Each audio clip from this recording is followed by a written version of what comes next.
Hey gang, Jim Jacobus here within the sales arena. As always, we want to bring you the very best in what it takes to be the best of the best in sales, or how do you select, develop, retain top talent. And we have a treat today, guys. Not too long ago, Jason Jacobus, our son, which most of you know him from having been on the program and helped me develop so many of these programs, went through an assessment process that was similar to what we do when we measure behaviors, motivators, and core competencies, but it went a lot further. And Jason said, Dad, you need to meet Angelo. What he did is really cool.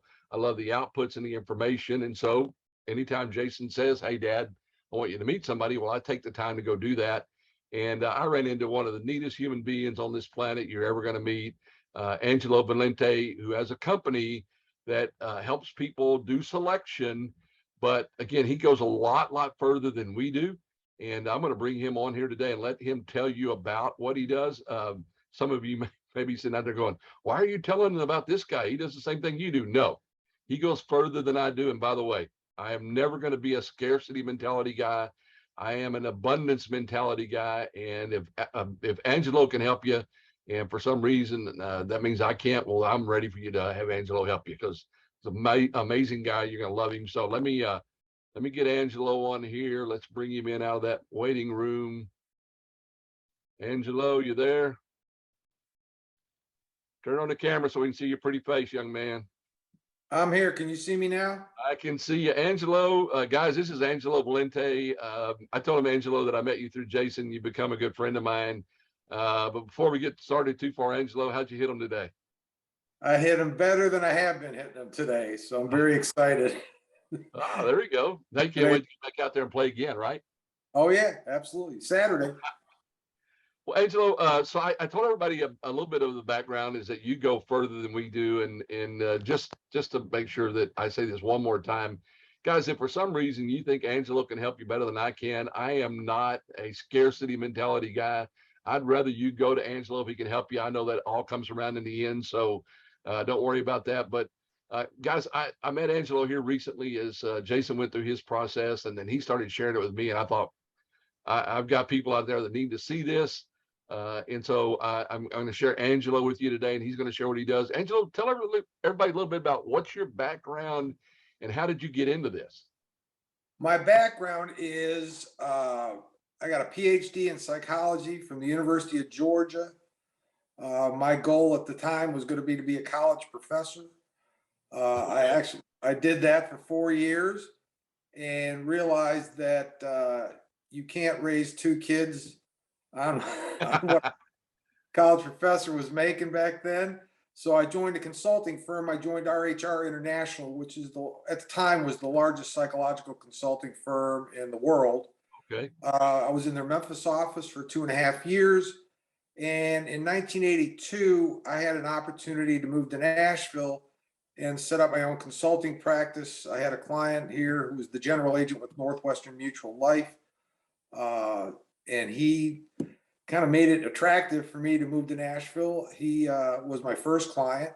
And for 20 years, I helped him select salespeople.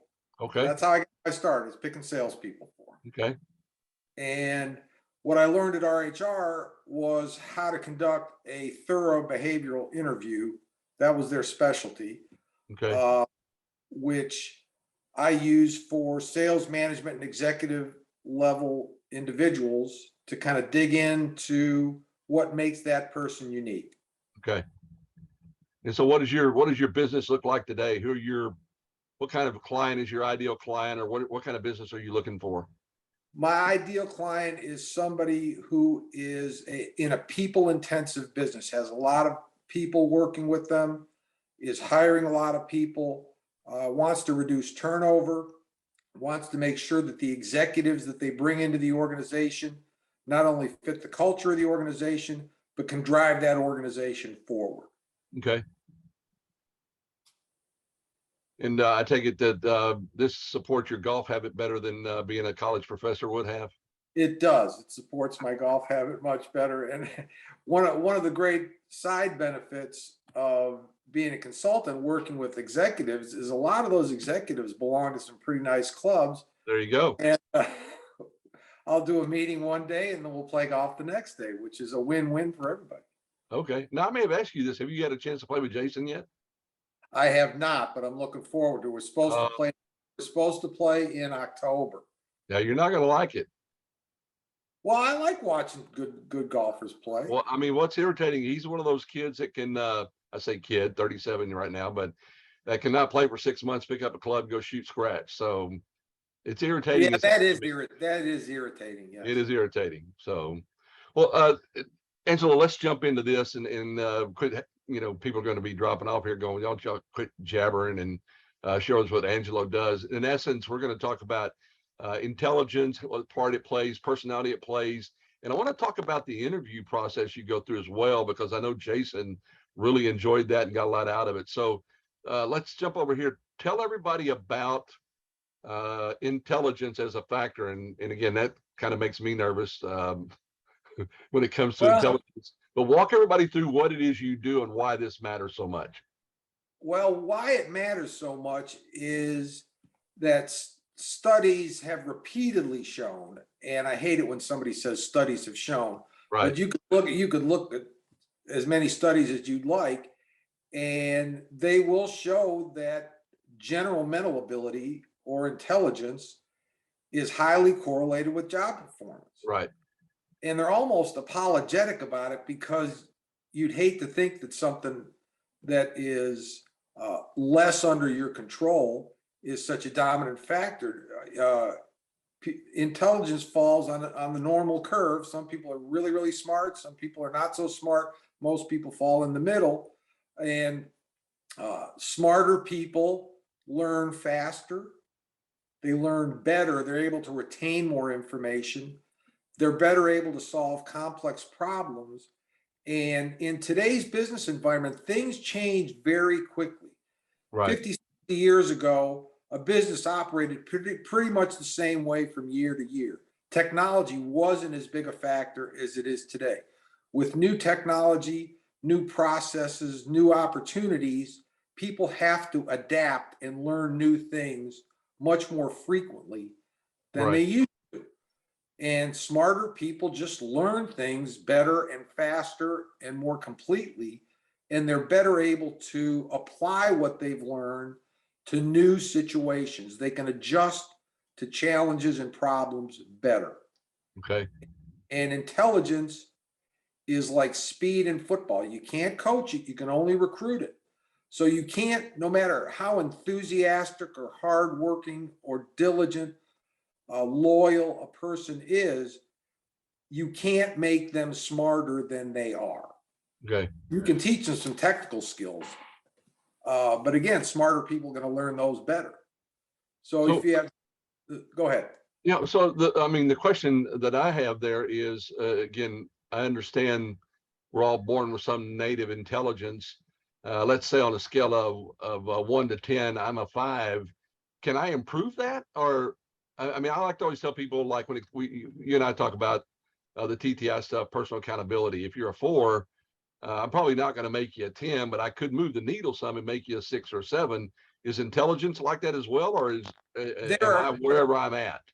there are some aspects of intelligence that you can improve through study, through reading, working on your math skills. That can help you improve your vocabulary. That can help you. Okay. But you're not somebody who has, just throw out a number, 105 IQ, which is kind of in the normal range. You're not going to make them 125 or 130. They're Gotcha. not going to be that no matter what they try to do. But Okay. what you can do is to help that person use what native intelligence they have as effectively as possible. Okay. In other words, if somebody doesn't learn very quickly, you can give them more time or more classes, more training sessions so that they can get up to speed eventually, and don't expect everybody to learn the same way or to learn at the same rate. Right. So another question that just popped into my mind there, or I guess maybe to be fair to some folks, we're all born with some level of this, and we can develop Yes. to some extent. That doesn't mean you wouldn't be brilliant at something else, right? I mean, you may not be Right. the right person for a CEO, but you could be a math whiz and not have other learning areas and be great at accounting. Is that a fair Yeah. assessment? Yes. People, not everybody's good at all aspects or gifted in all aspects that measure intelligence. Okay. You mentioned you wouldn't want an accountant or a controller or a CFO to have poor math skills, basic arithmetic Right. skills. And we become so computer dependent that we often neglect those math skills. But if you can't set up the problem correctly, you can't solve it, whether it be on a computer, on a calculator, or paper and pencil.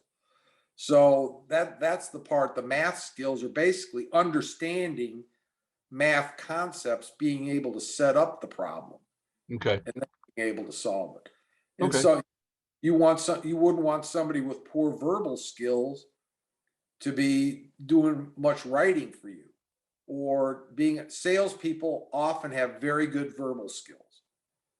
So you want the better salespeople are better able to communicate their ideas verbally, and Right. the better vocabulary you have, the better you're able to communicate those ideas. Gotcha.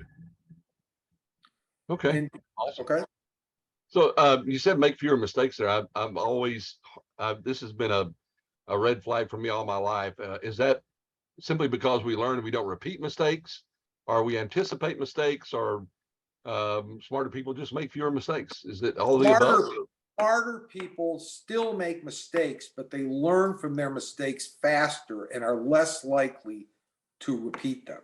Gotcha. And they're also more likely to find a better way to do something. If they made a mistake doing it one way, they're more likely to come up with a different way, and often a better way to do it. Jason and I were talking about this the other day. Is it a person's ability to own a mistake play a A part in all per- this? In other words, if I'm not afraid to say I made a mistake, and how does that play into? I'm sorry, I'm kind that's of going down a rabbit hole here, but that's I'm fascinated by you know, this. that's less an intelligence factor than a personality factor. Okay. If you're willing to admit you made a mistake, you can't learn from a mistake if you're not willing to admit you made Right. one. And if you're not making any mistakes, you're not trying hard, Something's wrong. right? I mean, everybody makes mistakes. You look at it, Thomas Edison. It took him 5,000 tries to get the filament for his light bulb correct. So are you gonna say he made 5,000 mistakes? No, he found 5,000 things that didn't work. Yeah. If he hadn't tried it 5,000 times, he never would have got to the one that worked. Wow. Okay. Well, we're on the same page there. I apologize for asking those questions. I'm just trying to No, share some thoughts I have there, and good and question. and make sure everybody understands out there. We're all brilliant in some way. That's always been my point of view. So, Yes. Yeah. is it Wechsler? Is that how you say that? Yeah, the Wechsler Adult Intelligence Scale. I use 5 subscales of that. Yeah, I'm really interested in this. Tell us about it. Well, the reason I use 5 subscales is that they can be administered verbally. The full Wechsler Adult Intelligence Scale takes 2 hours to administer and involves putting blocks together and things that you can't do remotely. And I'm doing a lot of assessments with people remotely. Okay. So these 5 factors: abstract verbal reasoning, which measures how well can a person understand concepts, abstract concepts, see Okay. the relationship between two things that on the surface don't appear to have a relationship, and how that applies to business. If you can put 2 or 3 pieces together that don't seem to naturally fit, you may be able to come up with an answer to a problem Right. that if you're just thinking in straight linear terms, you wouldn't be able to come up with. So that's one. General information. This is just an indication of how well read a person is, to an extent, how well educated a person is, and to a third extent, how well does a person retain knowledge? Okay. People who retain knowledge better are able to use that knowledge on the spot better, rather than having to go back and look it up again. So if once they've learned it, they've learned it. They don't have to be retaught it or don't have to relearn it. Okay. Arithmetic. That's one section of the test where if you can set up the problem, you can solve the problem. I All give right. more credit for setting up the problem than I do solving it, because they make people do the arithmetic in their head. Most people aren't used to doing that anymore. People our age are used to doing arithmetic in our head because we have calculators, right? Right. So if they can set up the problem, then they understand the problem. And that's what I'm interested in. Does Okay. the person understand how to do basic arithmetic? Right. And the word problems, they're the problems that people used to hate in fifth and sixth grade when they made you do word problems, but they're not that hard. Some of it, there's a little algebra involved. So all those people who think they never use algebra the rest of their life, when they take this test, Comes in handy, huh? damn, I had to use algebra today. Vocabulary, as I mentioned, people with a better vocabulary are able to communicate their ideas more effectively. And so I'm testing to see what level of proficiency a person has regarding their vocabulary. And the fifth factor is kind of the common sense factor, which is practical knowledge. Does a person understand how the world works on a daily basis? Do they know how to, Yeah. why you study history? That's one of the questions. Why should you study history? Well, there's simple answers to that. Some people give a simple answer so you don't repeat it. Other people give a more complex answer, and that's what I'm looking for. How much common sense do they have? Okay. How do they use the knowledge that they've gained over the years in a practical, common sense way? Gotcha. And So, not people aren't always good. Most people aren't good at all aspects of this test. Some are better in math, some are better in the verbal, some are great at general information, some have great common sense. But when you get an overall, put them all together, you get an idea of a person's get a picture. general intelligence. Yeah. And I take it I mean, I just know you well enough. I know the answer to this, but you've done enough conversation with the client about what the position requires that you can use these 5 to figure out which of these really matter, which of them will be nice to have, but which are Yes. must-haves for that position, Yeah. right? Absolutely. Absolutely. Well, I'm curious about something here. Actually, I'm curious about a couple of things. One is, this is a conversation you have with them, though, right? Yes. And how long does that take? Takes about 25 to 30 minutes. Okay, so it's fairly quick. It's fairly quick. And a side benefit is I get to see how a person reacts to pressure, because I'm shooting questions at this person fairly quickly, and they only have 30 seconds to answer. Okay. So some people think very quickly. Some people are able to come up with an answer. Some people, you can see it while they're going through the test. They're choking under the pressure. Hmm. They're just not handling the pressure. And that in itself is part of what you're That's instructive. Yes. Gotcha. So I'm curious, in this culture that we have, and I may get canceled for this, but if I do, that's okay. This culture that we have where language doesn't seem to matter anymore, that we take all the shortcuts, spelling doesn't count anymore. I mean, all those kinds of things. Are you Right. seeing a degradation in vocabulary and communication skills in the work that you do? Interestingly enough, I've been doing this test, a version, and they come up with updated versions all the time, but I've been doing a version of this test for 40 years. And vocabulary hasn't changed that much. I'm surprised, actually. Yeah, well, that surprises me. Yeah, some people have a really good vocabulary. And 40 years ago, they would have had a really good vocabulary. People who read a lot and people who speak grammatical English on a regular basis tend to have better vocabulary. Okay. And with the shortcuts with texting and instant messaging and all that stuff, it does degrade some people's vocabulary. But I think when they have to use proper vocabulary, they're capable of doing it. The biggest degradation I've seen is in general information, because a lot of people don't read anymore, especially if they do all their reading on the internet. Yeah. They're not really reading, they're scanning. And if they read an article about the pyramids, for example, there's going to be a link to the Nile River. So they'll click onto the Nile River, and 3 or 4 clicks later, they're reading about crocodiles. And they started out reading about the pyramids, but they never got to the end of the article about the Right. pyramids. Interesting.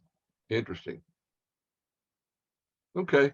So I've been doing this a long time too, and so this is more of a personal question. Do you ever run into anybody that you're working with that obviously is very qualified, but you just don't like?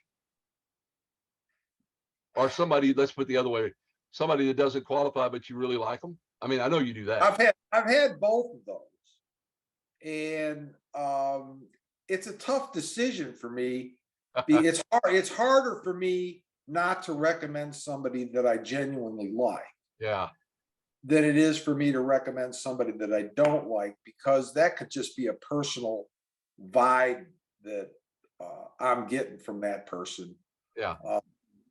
But if they're qualified, and if they have all of the personality characteristics and the test results that we use the same test battery.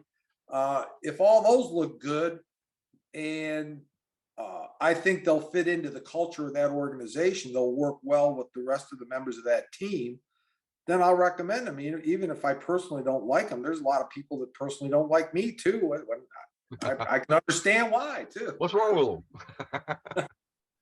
By the way, you're a client of mine out there watching this, and Angelo, my deal is I never tell them yes or no. I tell them, if you, based upon what we talked about in our benchmark, this person does not meet the standard, but if you want to hire them anyway, understand you should expect this kind of performance out of them. I never tell them yes or no. So if you're out there saying, Jim, you need to start doing what Angelo does and tell us yes or no in the future, that's not going to happen. That's no, I was the way I was trained 40 years ago was to make a call. Yeah. And it helped that I was an umpire way back in the day. I used to umpire league games. So I'm used to making the call.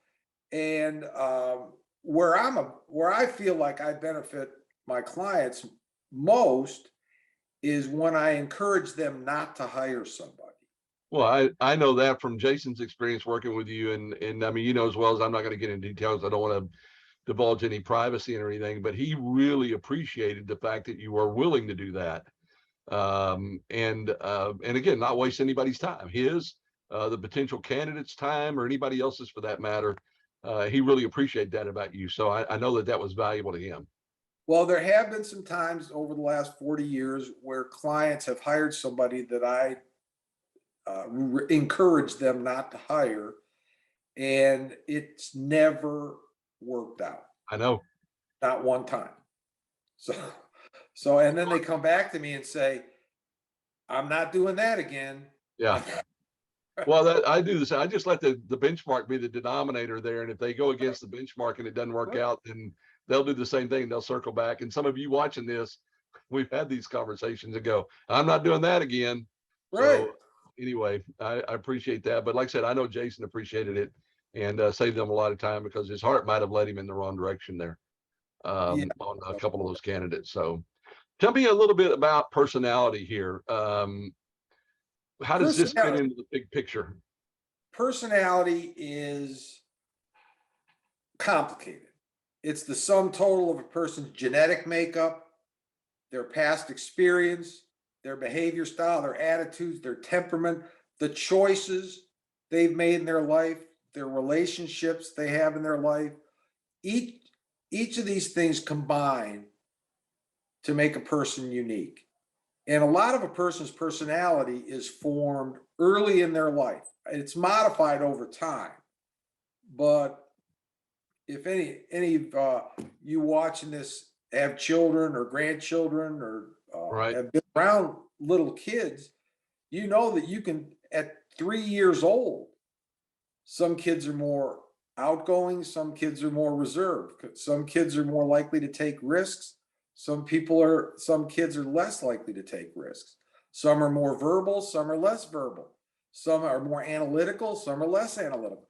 You can see that at 2 or 3 years old, Right. because a lot of that is hardwired. It's their genetic makeup. Right. DNA. Absolutely. And if you see kids from the same family, those kids aren't exactly the same, because even though they're raised in the same environment and they have the same parents, the genes combine in different ways to make their personalities different from one another. Right. So measuring different aspects of our personality lend themselves to different jobs. The combination of our personality characteristics lend themselves. Some people, you wouldn't want a salesperson, for example, to be very introverted, very shy, not very assertive in social situations. Okay. That person's not likely to be a great salesperson. Okay.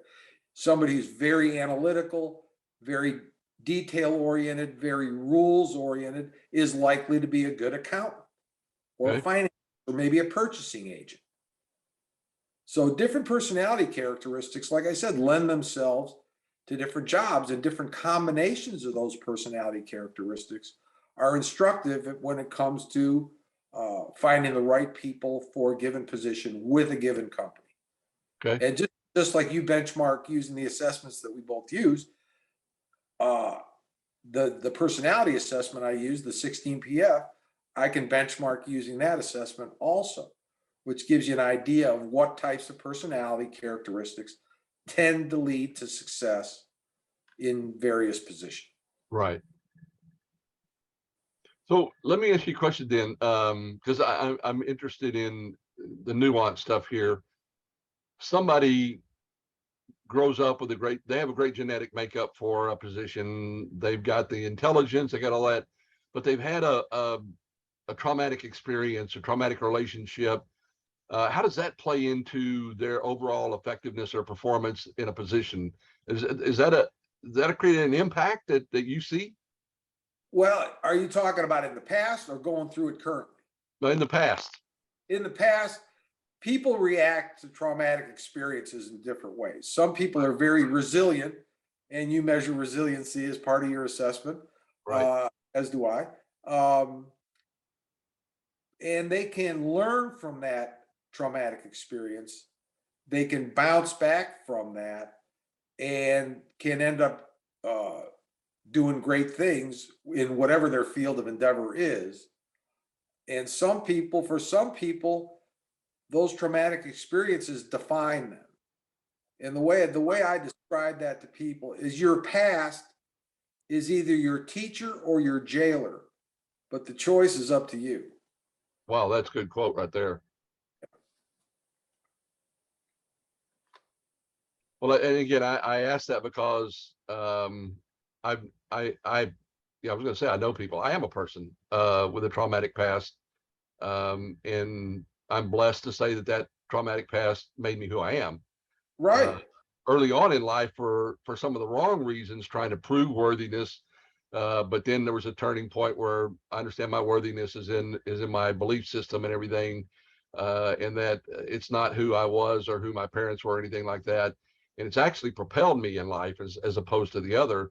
But I know people that have not had that good fortune, that have been through difficult challenges in life, and they are, as you said, defined by that. And that's a great term, and they're in the chains of that experience as opposed Yeah. to um, energized by it or learning from it to be better than they are, that Yes. they are experiencing. That, I guess that's kind of where the genesis of my question was somewhat Well, personal. what this hit me when I went to my 10-year high school reunion. This was in 1977.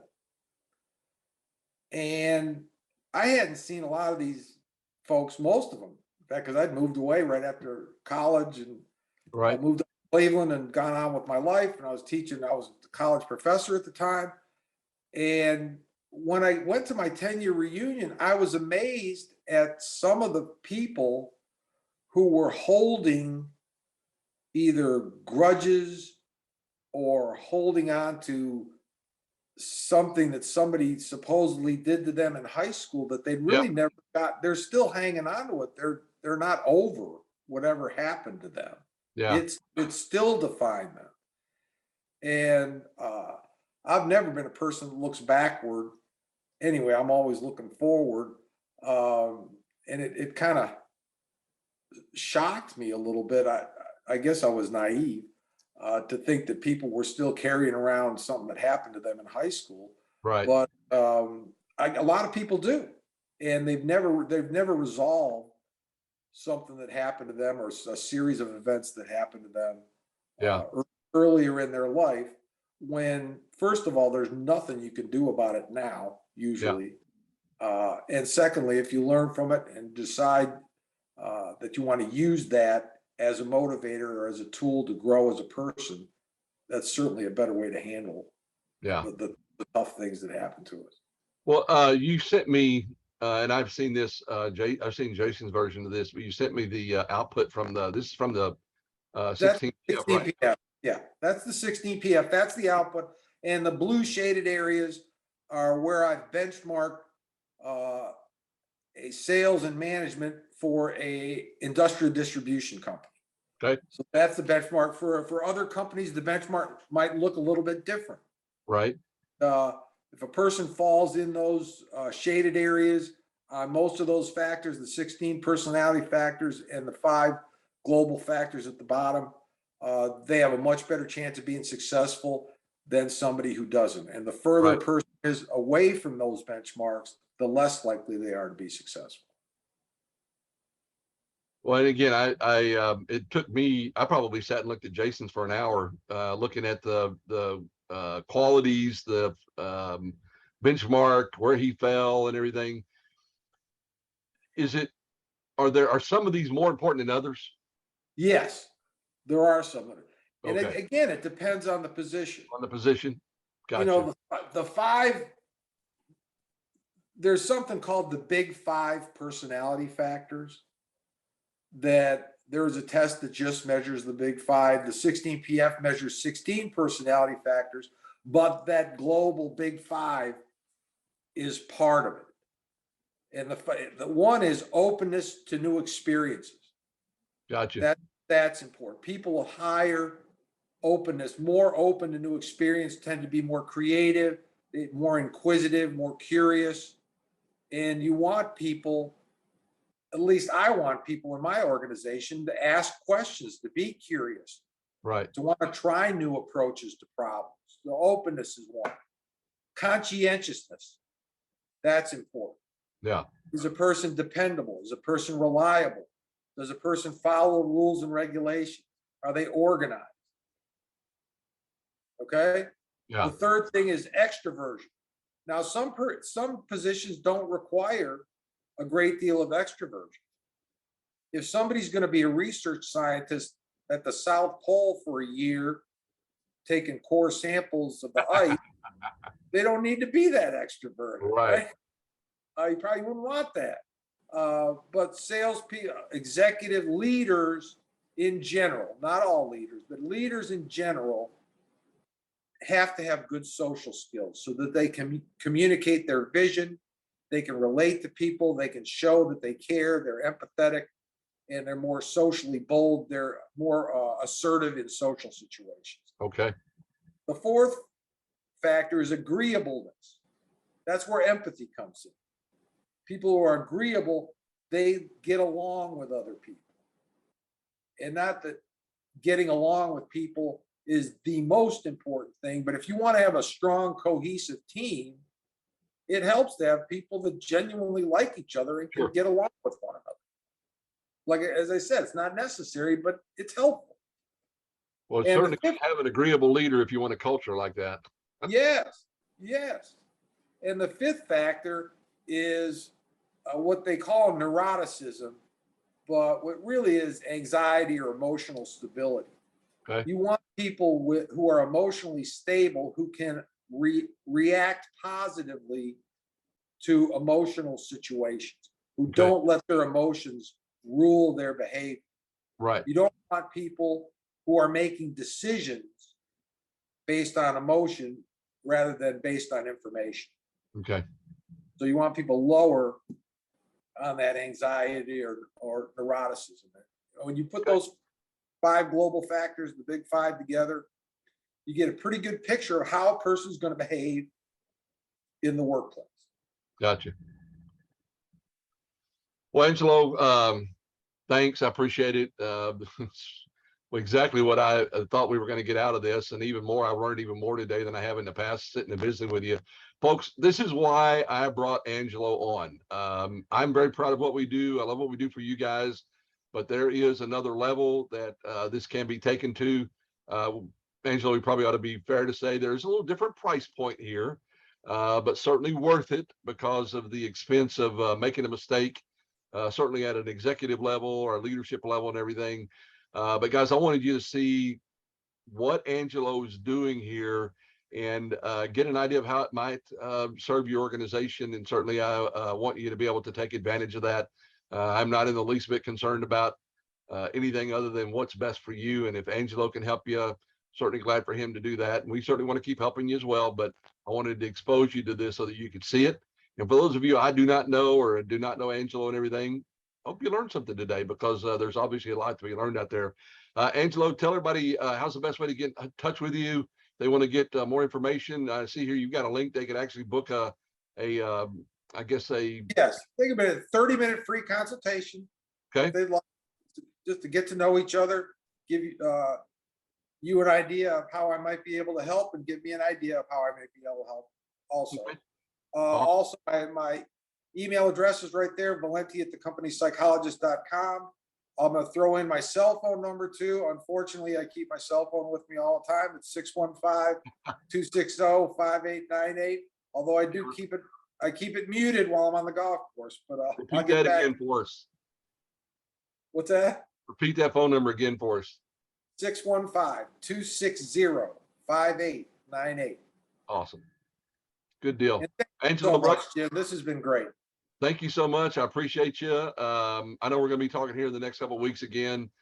Thanks for your information and thanks for what you do. I appreciate how you serve your clients. And you and I both are anxious to kind of see where this leads to, because I think there's a lot of opportunity out there for us to work together and to help some folks get better people on board, which I think is a real challenge nowadays. So I really appreciate you. Thanks so much for your time. Thanks, Jim. I'd love to work with you. You have a good day. Hey, you playing tomorrow? I am not playing Saturday. You're not. No. I gotta work once in a while. Angelo, thanks, man. I'll see you soon. Take care.